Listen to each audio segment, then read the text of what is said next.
السلام عليكم ورحمة الله تعالى وبركاته.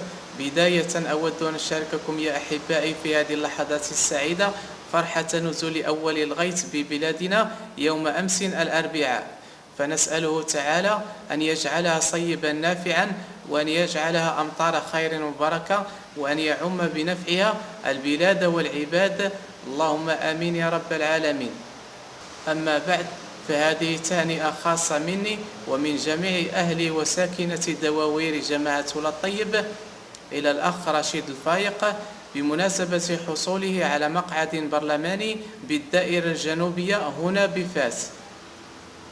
هذا الرجل الذي كان ولا يزال دائم الاحتكاك والتواصل مع ساكنة جماعته، يجتمع بهم وينصت إلى شكاويهم ويأخذها بعين الجد، وهذا بالتأكيد ما جعل الساكنة ترتبط به أكثر وتصوت له خلال انتخابات 7 أكتوبر.